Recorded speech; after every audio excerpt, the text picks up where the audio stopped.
controversial, but they claim that this is an accurate record that Jesus may have even been married, which then adds more, if that's true, it adds more to the hypothesis that maybe he wasn't crucified. Yes, the debate freaking took place with Billy Carson and Wesley Huff.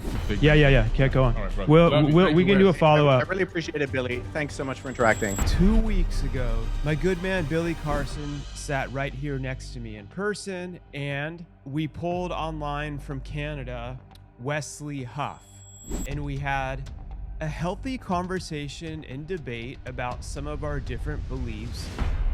You actually believe that the majority of Christians really believe that God is not masculine, that God is has both aspects? It's irrelevant what the majority of Christians believe. What historical biblical Christianity articulates is what they should believe.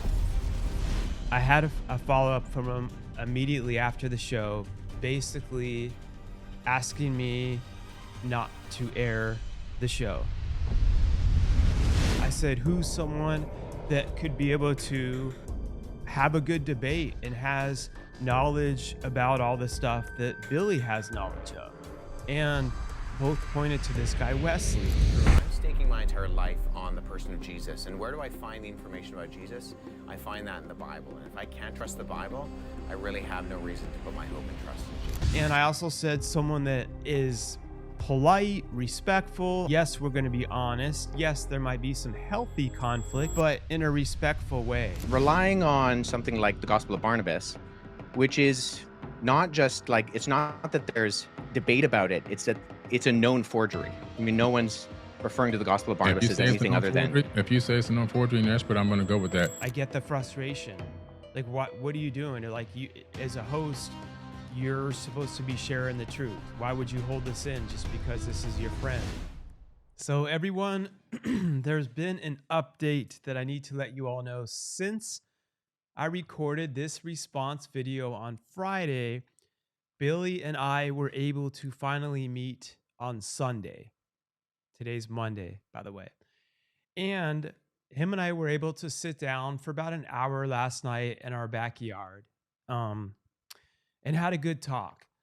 But what I want to leave is, before where I was saying we hadn't connected for over 2 weeks, we were able to finally connect. And where he had left off with me with this whole thing was basically after the show, he met with his like PR and media manager and was talking with them about it.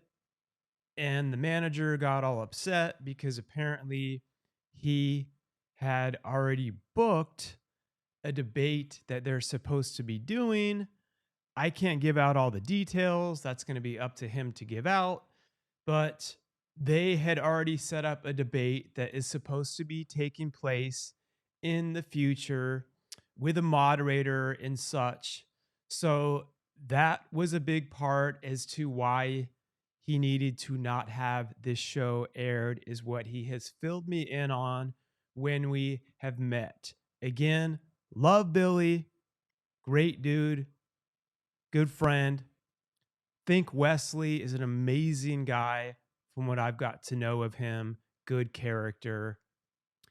This response video continues to be for all of you.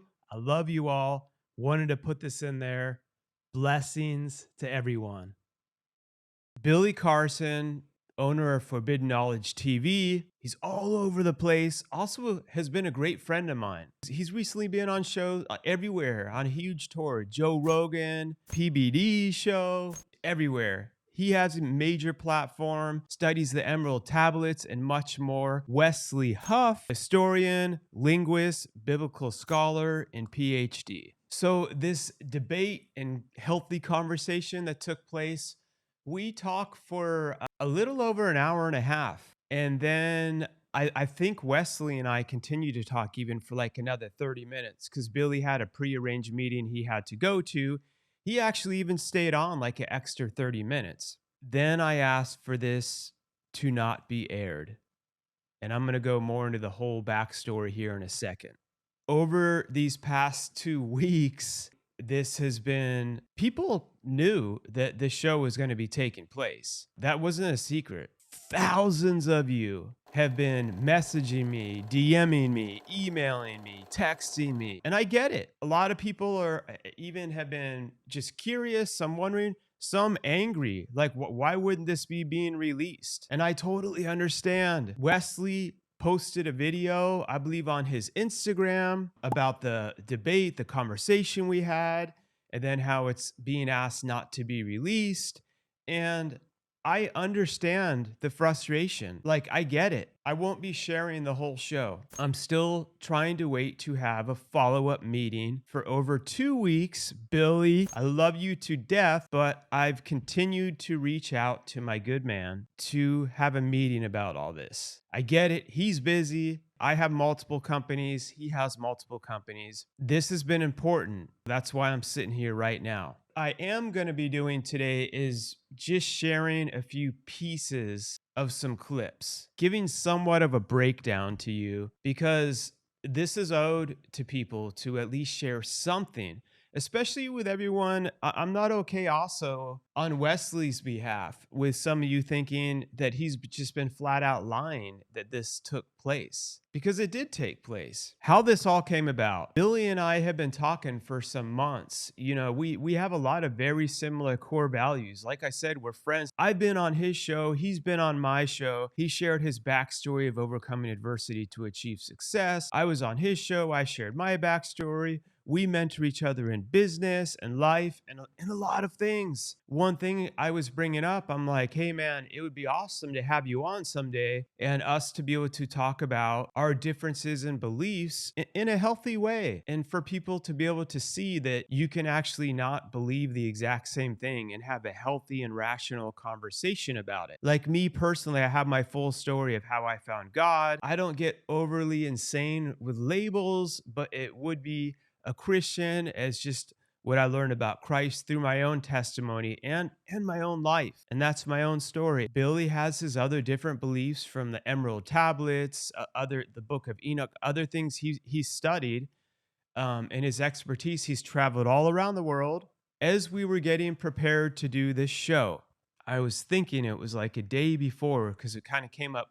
We talked about it for a few months. Then it kind of came up quickly where we were going to both be available. And I started thinking, man, like when it comes to my full story and my testimony and my research I've done, like I can share that all day long. But when I try to start breaking down like where Billy's expertise, if you've watched him on Joe Rogan, on Patrick Bet-David's show lately, on his own stuff, he's very filled with knowledge that he continues to share of all these different books he's studied in depth for years and years and years, like the Emerald Tablets I was talking about. I don't even know all of them. And so I got to thinking, man, like I'll be able to have a healthy debate with him about like what I've learned, what I believe in.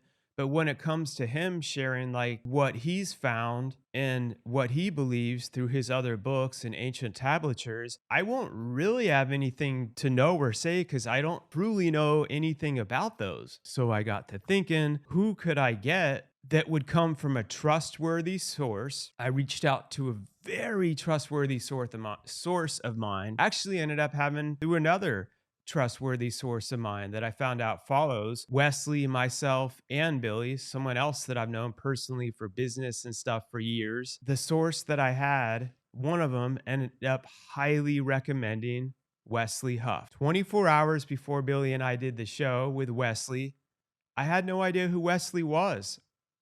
But because from the people that told me, who I highly trust, I said, who's someone that could be able to have a good debate and has knowledge about all the stuff that Billy has knowledge of? And both pointed to this guy, Wesley.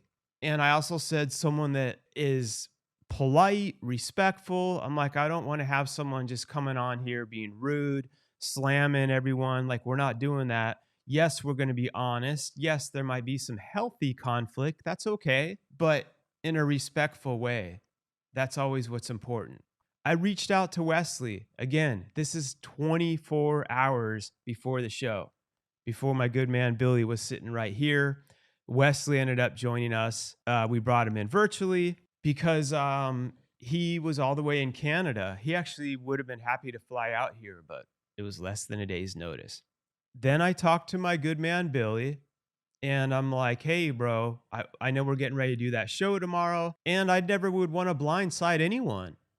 So I'm like, I connected with this dude who came very highly recommended, who's a historian, linguist, a biblical scholar, PhD, and the resources that connected me with him, I really trust. And I think he's going to be very respectful, but I would never do this without running it by you first. Is this cool? And Billy's like, yeah, absolutely, bro. He's like, no worries at all. No worries at all. So we sat down, started to do the show. After the show got done, I had a follow up with my good man, Billy. Listen, everyone, Billy's been a good friend to me. So I'm really trying my best to keep integrity here and only share what I need to share. Also, part of my integrity and character is why I'm doing this show, because I owe it to all of you. This has been made public. This took place. I also owe it to Wesley, who took his time to be on here as well. I can't just say nothing.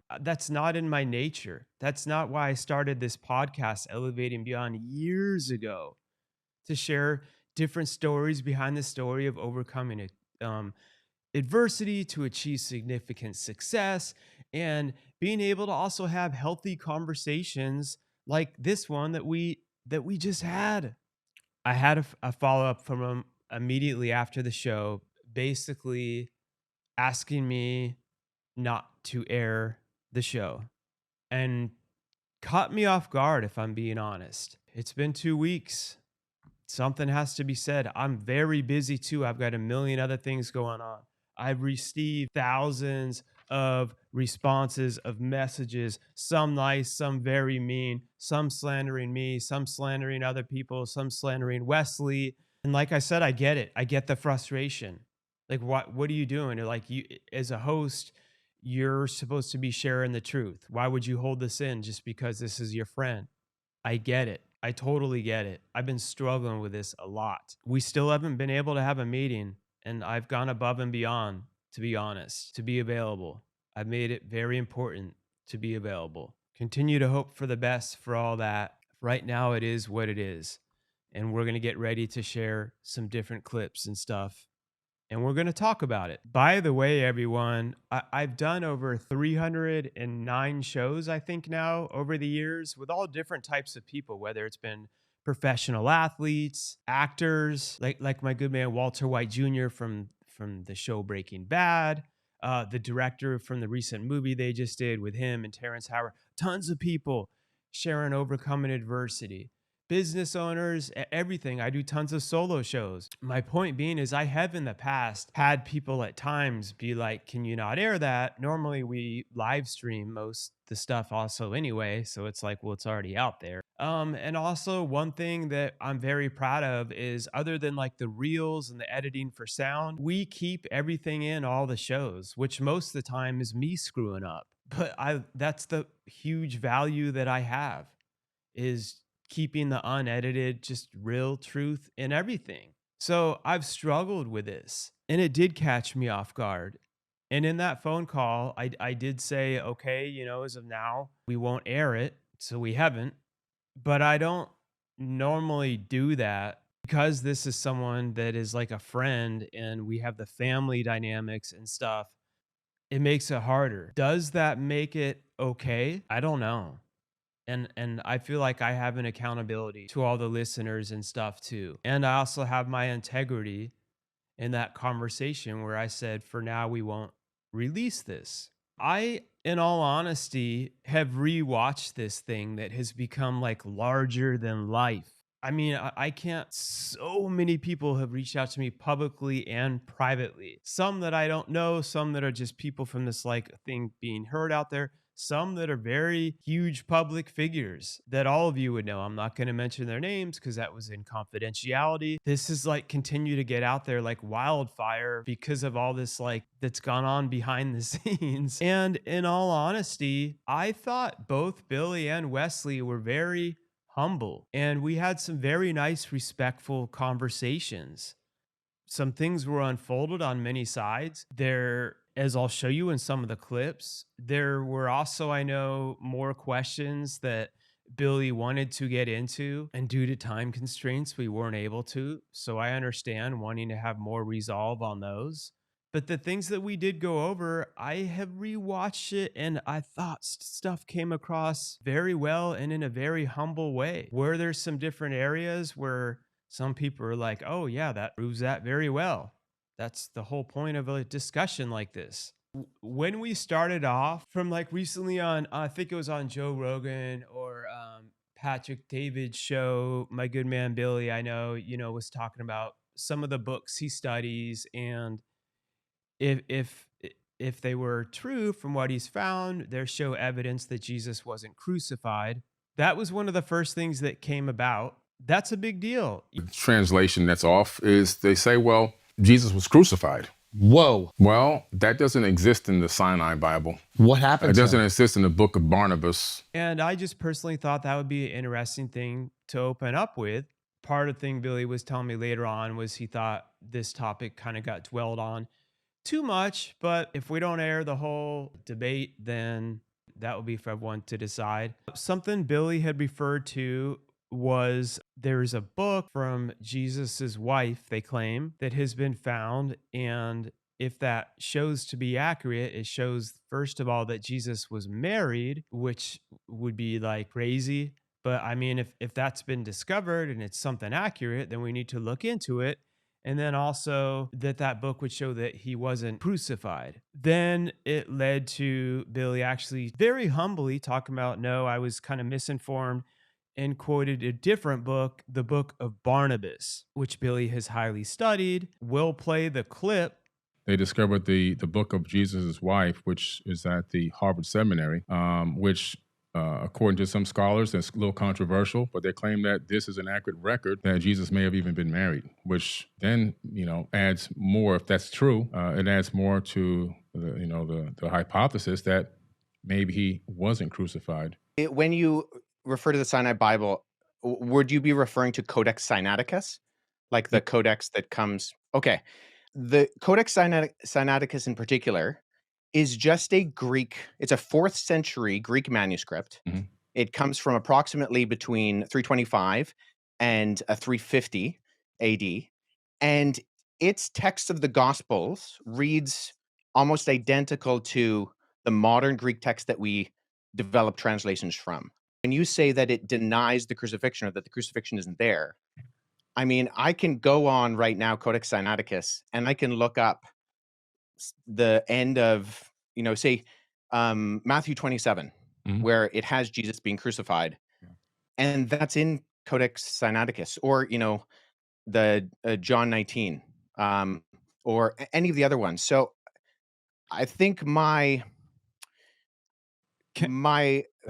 confusion is that it doesn't read any differently. So actually, are you able to pull up a website with the viewers or listeners or whatever be able to see it that? right now to make sure I have the version that I'm looking at. It's Found the discovered? text where I was referencing. Actually, I was misquoted. I misquoted there. It's the Gospel of Barnabas. There are 2 manuscripts of the Gospel of Barnabas. The Gospel of Barnabas is a really interesting document because it is a known forgery. And so that's why I think it's important to get to these sources. So We're not airing this as of now. So I'm only going to show you some little fragments of things. Now, just with that, I mean, the book of Barnabas, it says, was a forgery amongst a lot of historians. We talked about it more in depth when we debated. Wesley went into a lot of his different sources, all the different methodologies that they use. And Billy may have some things why he does or doesn't agree with those different methodologies and such that they use as historians and the different measurements to use for the validity of something. But I felt like in this case, it was kind of agreed on both parties by the information given that, and very humbly, that was sort of like, fair enough. I respect that. Moving on. We went over a lot. I'm only going to show you some clips of some clips. Another thing that was brought up, Billy was saying about the gender of God, how the Bible genders him as a man. And Billy makes, some points about some of the mistreatment of women and stuff over the years, over the centuries and everything. This actually got me to thinking, as someone who is a Christian, it's kind of interesting. I've never really over thought that. It does reveal God as a man, but personally, like, I've never thought of him as a man or a woman at all, more of like the creator of the entire universe and created people. So would be more of like a spiritual, definitely, like, type being, has been my understanding more.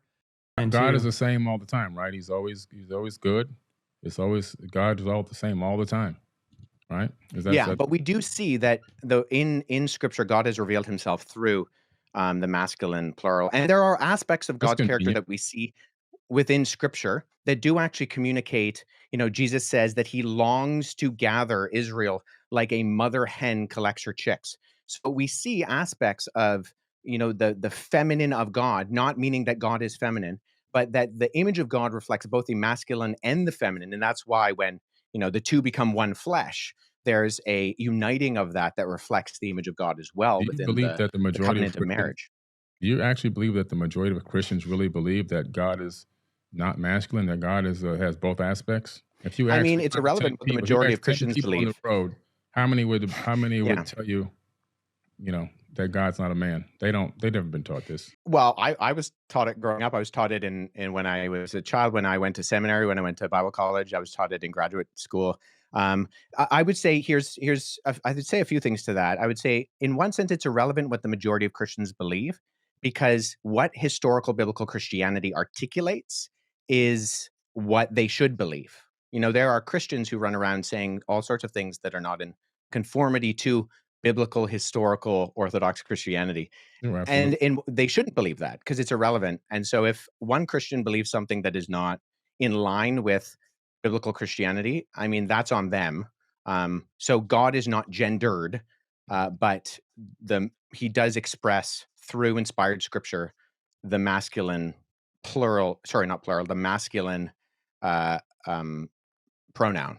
sorry, everyone. Want me to show you a little micro clip, because as of now, I've given my word on that, and there was more to this, and this continued. In my opinion, I chime in more and more too, to be healthy and respectful on all ends. And it's kind of great to be able to see people that can challenge each other and be able to respect each other, and then also kind of all sort of learn from each other too. Like, that's how we continue to get more knowledge and wisdom. We only know what we know. So when you get new information, which we all should be doing for our whole life, not to be like, oh, I automatically believe in this, or I'm with this party or that party. I'm not trying to even get into politics, but if I learn anything new, I don't even want to hear it, because that means I could be wrong about what I know. That's not how any of us should be doing anything. We should always respectfully challenge everything and be critical thinkers. That's how we continue to grow and evolve and adapt and elevate and innovate and get more wisdom. And it's a lifelong journey. And that's okay. It's a beautiful thing. Again, we went through so much. It was great in a lot of ways. And I think there should be a great follow up. Something else, that was discussed. I'm just like looking at some notes again with like the gospel of Jesus's wife. I forget where it was, in the Harvard Museum or something. Karen King, I believe. I learned all this through them talking and discussing, who admitted that it was a fake. And this is kind of interesting because like, a lot has been drawn off of this to like some of the conclusions. And Billy works very hard. He travels all over the world. And I also know what it's like to be on all these shows on the spot, and you're talking about something and you could be excited about it and you can just get into the moment. And I know he was like talking about this is like, I think on Joe Rogan and Patrick Bay David, because these are things he researches and studies, and it can come off like, this is a proven absolute fact, but it could also be almost like, if this were to be fully true, this could mean that. So I don't know. Anyway, I'm just saying, like, for the sake of what took place in these conversations in this debate, it was really healthy. This book has been shown based on, I guess, all the historians and stuff to be proven to not to be like fraudulent. With more time to follow up and stuff, Billy may have some other opinions on it that we didn't have on this. I can't speak for him, but I mean, he may be thinking things also like, well, how did they conclude that it was a fraud? Did people gang up against her? Was there some political thing going on behind the scenes? I don't know. We can just show you the fragment of this clip right now. The only hesitation I have with what you said, Billy, is that we have single copies of the Gospels that can be dated to the 2nd century that all do have the crucifixion. And so if we're relying on something like the Gospel of Barnabas, which is not just like, it's not that there's debate about it, it's that it's a known forgery. I mean, no one's referring to the Gospel of Barnabas as anything other than. If you say it's a known forgery, an expert, I'm going to go with that. Let's talk about the Old Testament a little bit and leading up into the New Testament. Well, hold on, because do you mind if I address the Gospel of Jesus' wife?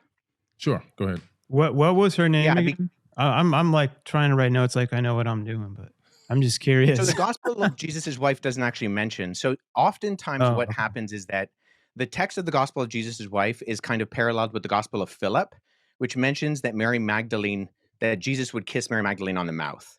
And so those are kind of used in parallel to kind of for this argument that Jesus was married. So the Gospel of Jesus' wife is in the Harvard Library. However, the reason we know it's also not legitimate is because even though the manuscript, the papyrus that it's on, was carbon dated to the 4th century, the text was actually copied from a PDF version of the Gospel of Thomas known as Grandin's Interlinear. And there was a mistake in the Coptic text of Grandin's Interlinear that was copied into the Gospel of Jesus' wife. So we know that this is not a legitimate document, even though the papyrus is ancient, and this happens a lot with forgeries. I have a couple of friends who have actually worked on projects that have revealed forgeries within Dead Sea Scroll manuscripts and within other ancient Christian papyri. But the reason why we know the Gospel of Jesus' wife and that Karen King, who kind of vouched for it and she lost a lot of credibility, unfortunately, for her, and she's admitted that it's a fake as well, was because we can tie it directly to not copying from an ancient text, but actually copying from an online version of the Gospel of Thomas in a PDF form. And the mistake on that PDF form was copied into the text that was borrowed in the phraseology of Jesus' wife. So I just point that out is, once again, with our sourcing, I think we need to make sure that we're going towards not just early sources, but actually credible sources. And unfortunately, neither the Gospel of Barnabas nor the Gospel of Jesus' wife are credible sources in terms of actually, and agreed upon by not just the vast majority of scholarship, but I don't know anybody in the field of papyrology, paleography, historiography, who actually refers to these documents as being legitimate. That's fair enough. I can respect that. Again, everyone, freaking little clips of clips. I know. I get it. Trust me. You want to see the whole thing? I'm doing my best here. I really am. One thing I can just show you is like what I thought was cool was just the kind of ongoing humility and respect that was coming off, and some of these things that were revealed. And in some things, it's like, okay, like fair enough. I understand that. And then it led to other things. And by the way, there were problems with Wesley's internet throughout this show. And there were times where we were asking stuff and Billy was debating with stuff. And Wesley, to be honest, his internet was cutting off. I personally, from being there, don't think it was like on purpose that he was doing that to like avoid having to answer the harder stuff without airing the whole interview. It sort of makes it tricky for everyone to be able to know and decide that on their own. But some people have brought that up. And I could see that, but also I know Wesley and I had some even longer conversations that we kept on the show after Billy had to go. And a huge part of that was me continuing to tell Wesley, speaking so highly of my good man Billy's character and how I've known him so well for 2 years and how great he is behind the scenes and what I've seen him and come to know him as a person. Um, and then when we were even talking about some things that we agreed on, he was still cutting out. So I don't, in my personal opinion, I don't think he was trying to avoid something. However, there were some of the other questions that were brought up, and there were other many topics that Billy would have wanted to bring up that we weren't able to fully bring up, which could be great for like a follow up also as well. But something else here we're going to get into was how slavery is written within and throughout the Bible. Challenge Wesley on this. And also, to be honest, I did too, because I'm like, yeah, there's some stuff in there and in the Old Testament that people say, well, that's the way things were at the time.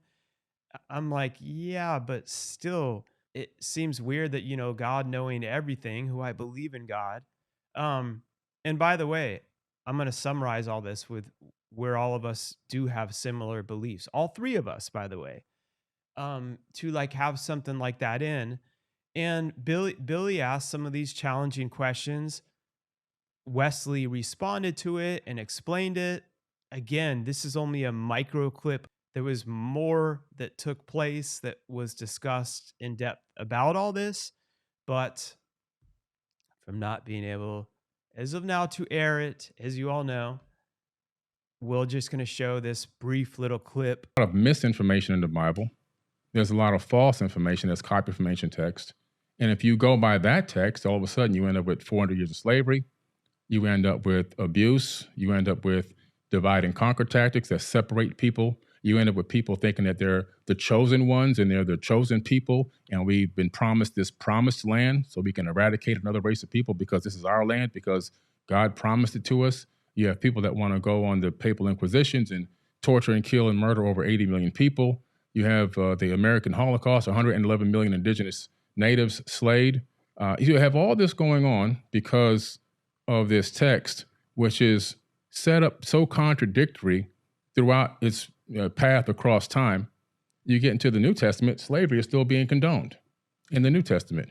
It did say, slaves, obey your earthly masters with respect and fear as sincerity of heart as you would obey Christ. That's slaves. Obey your earthly masters with respect and fear with sincerity in your heart, just as you would obey Christ. So it does say that in Ephesians 6:5, but there's so many aspects. That stuff is what... And what is the context of what Ephesians is saying? So I think this is very important because we don't take text in isolation. So within Scripture, and this is why all the abolition movements throughout history have only been Judeo-Christian movements. There's never been an abolition movement that wasn't Christian. And actually, there's the recent work by historian Tom Holland, not the Spider-Man actor, different Tom Holland, but his recent Dominion highlights this fact very well. This is not a Christian, but in it, he shows that going right back into the antiquity with the Cappadocian Fathers was the first abolition movement, and then into the British and the American abolition movements. These were fundamentally Christian movements ran by Christians because of the idea that when Paul, who wrote that letter to Ephesians, says, in Christ there is no slave nor free, he's breaking down those barriers. So in Ephesians, when he says, slaves obey your masters, he's operating on the socioeconomic context of what he's going on. And he's saying, hey, we have slaves and we have free people, okay? If you're a believing slave, if you're a slave who believes in Jesus as the Messiah, don't be equitable in how you are living your life. Reflect Christ accurately. And that's a movement that he is fundamentally working towards, that eventually starts to completely take out the legs. This is where we would argue, Wes. I would be I love that this is respectful. I don't feel this is all just Yeah. three It's all love. grown-ups It's all talking love. in I a healthy appreciate way. this. I appreciate Wes. And I think, as you all can see, I felt like this was a healthy conversation in debate that was taking place, and everyone was being respectful from how I felt, and each bringing in different points. I thought this was a great thing. I really do. Again, everyone, we talked about so many amazing things. Something else here. We'll play a little micro clip of a clip, but this was kind of also going off, where Billy had brought up about God being a man and how claiming saying I'm like he, and how women were have been abused over time. I mean, geez, I remember there was even I don't remember, but there was a time when women couldn't vote, of course, like even in the 1900s. Anyway, I feel like Billy's point on that was kind of thinking that since, God comes out as a he and all that, that men would continue to think they had more power and use that to put their foot on the neck of women. And I can understand how some of those I don't even how some different viewpoints can come from all that. Um, I have my own personal thing that I kind of start talking about in here too. Again, we freaking cut it off because we're only playing a clip of a clip, but we're doing the best we freaking can here, everyone. I see you, I hear you, I feel you. I'm continually seeing all the messages. We're doing the best we can. We're doing something versus nothing. I'm trying. I'm really trying. Integrity to everyone. I'm really trying, and to myself, my own character. What's right? I promise you, I'm trying. That's why we're doing this. So we're gonna go ahead and play this clip. That's pretty convenient. I mean, for an all-knowing, all-loving God to understand that human beings were going to take that and abuse it to put their boot on the neck of women for eons. It's pretty interesting. Also, I'm trying to understand Yeah, I this. mean, so hold on. Let me speak to Wait, that can I because it say is something there interesting real that. quick, guys? I have to. Yeah, sure. If it was only for the Old Testament, I would have a hard time following a lot of stuff. For me, like what you said, putting the boots on women and stuff, that it was when Jesus came that when they were literally like, oh, if a woman, you can just accuse a female of having an affair and murder her, and that's okay. That he was he just reminds me of anyone that basically challenged everything. The difference is, though, I think historically within Judeo-Christianity, you have this ethic that we were talking about before that I think is fundamentally different than what we find in things like the Enuma Elish, the Atrasis, and other things, in that we are created in the image of God. And actually, one of the earliest criticisms of Christianity are by individuals like Celsus, who is a Greco-Roman philosopher in the 2nd century, where he accused Christianity of being foolish, dishonorable, and stupid, and he called it the religion of slaves, women, and children. Why? Not because God used the masculine pronoun for himself and people were abusing that, because the concept that Christians believed in of everybody, no matter what your gender, your race, your social standing, Paul says in Christ there is no slave nor free, there is no Jew nor Gentile, there is no Scythian or barbarian, there's no male nor female. These things united people. And we can see there's a historian named Rodney Stark. And in his book, The Rise of Christianity, he actually says that you can track empirically the agency of women across the ancient world by the movement of Christianity. So that, in other words, whenever an area became populated by Christians, we see a direct correlation with the privileges and treatments of women that expand in time when the surrounding culture largely didn't view women as being fully human. So I think we're always going to have abuses, but if there's one worldview that exists that gives agency to people and says that everybody has worth by nature of being just human, it's the Christian worldview. And As you can see, there were some things that were brought up that was, got not crazy heated, just in a healthy way, some healthy conflict, some debate. That's the way things should be. I can tell you this because I was the one that was talking. I was going on talking more even about to both of them. as far as like women go, how Jesus helped change the game for me. Like if it wasn't for Jesus, if I'm being honest, I would have a way harder time with everything. That's what changed it, is he was the one that came in when women were being treated bad and unequally. And if a woman was accused of having an affair, they would immediately just stone her to death. And that was like the norm, which is freaking horrible. And that's where Jesus came in as the first like person to do that, as like a prophet, and said, he who hasn't sinned cast the first stone, basically being, none of you are perfect. So how dare you think you have the right to judge and condemn and just stone and murder this lady that has been accused of having an affair? Then, of course, if that was the case, there's more stories, and he was like, would tell people, like all of us, we need to take accountability, grow, and change. But he advocated for all people. That's what started to make me really feel this deeper connection with all this, was the beautiful humanity in it, and how he continued to love the underdogs. And like all the high up Pharisees and stuff at the time, like he flipped that on its head. And he's like, all you that act like you worship religion over the actual relationship in your heart with God, and act like you have to go through humans as gatekeepers, which is never how it was supposed to be. That's human beings screwing all that up. Jesus was like, you're worse than this prostitute right here. She has a much better heart than you do. This thief right here has a better heart than you do.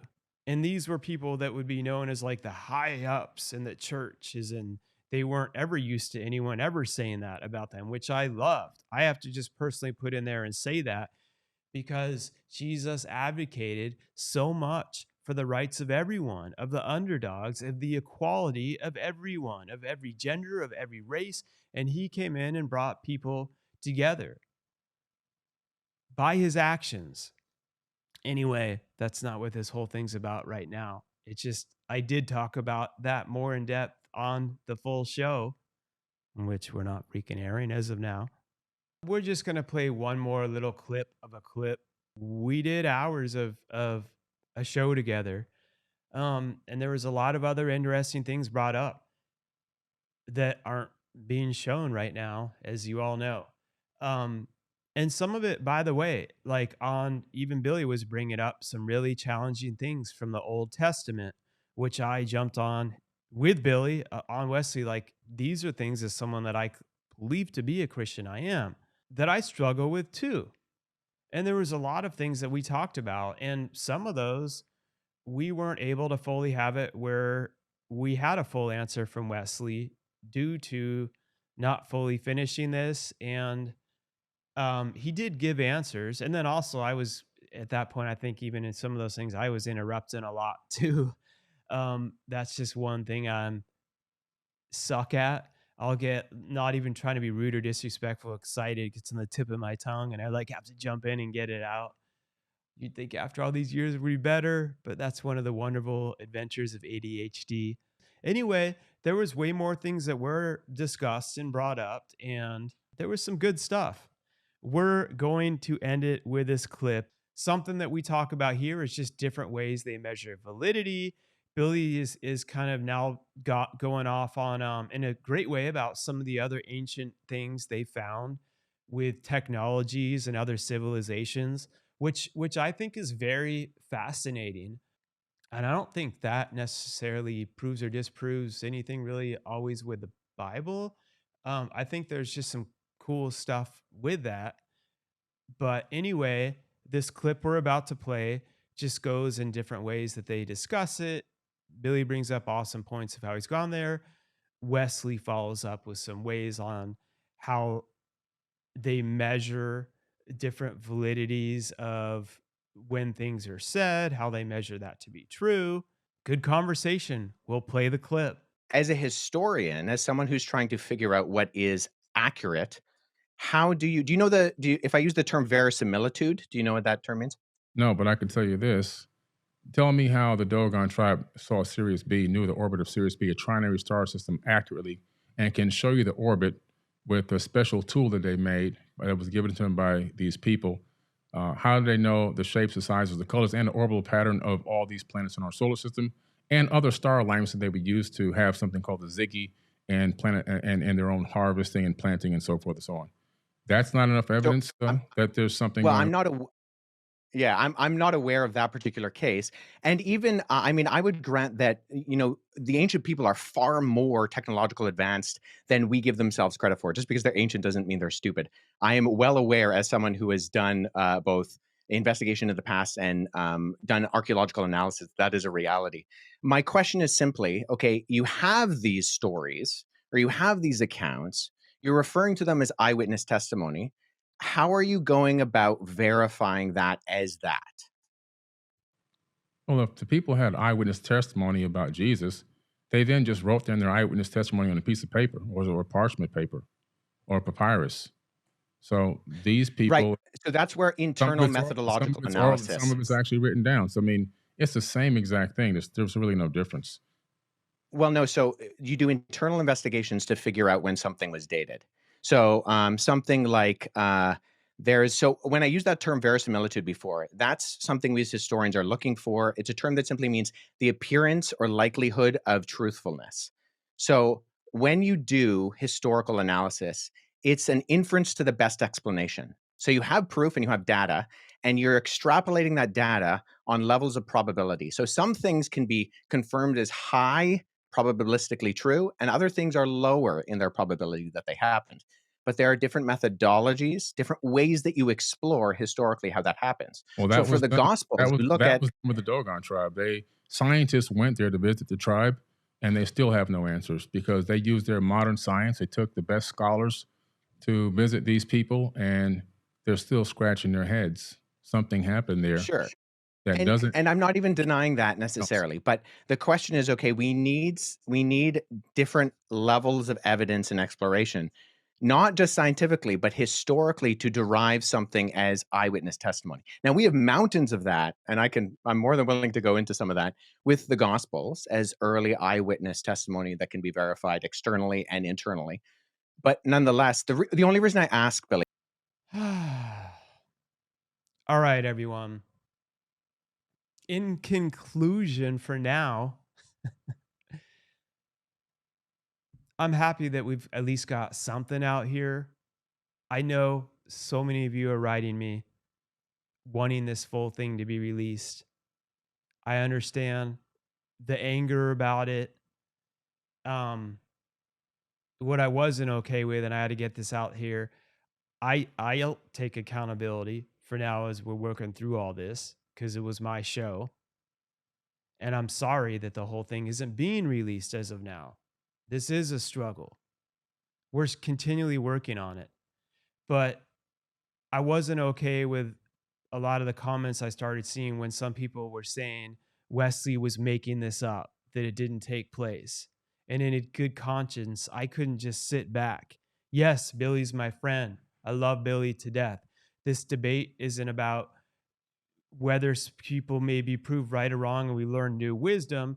This debate wasn't ever about saying someone's a bad person or has bad character. This is how we discuss things and have conversations. But when people are slandering and saying that, I can't sit back in good conscience from doing the show and allow people to call someone else I brought on as a guest a flat out liar when he's not lying. It did take place right here 2 weeks ago. In all honesty, Billy, I felt came off and had made some also great points and was very humble and went on to say how he appreciated a lot from this conversation. And he seemed to be willing to take into account some new knowledge to go back and study and pursue, as he's always challenging and elevating his mindset. As well as Wesley continued, there's more that we would have even continued to get in. Wesley, I even want to have a follow up on things that I'm still like, I get it where you have this point, but we need to look into this more about some of the more things from the Old Testament that I still struggle with. Listen, everyone, this is Mark Minard from Elevating Beyond. Yes, the debate freaking took place. Debate/conversation with Billy Carson and Wesley Huff, both people that I respect. I think it was nice and kind and humble. This is what we have for now. Never settle, never give up, and keep elevating beyond.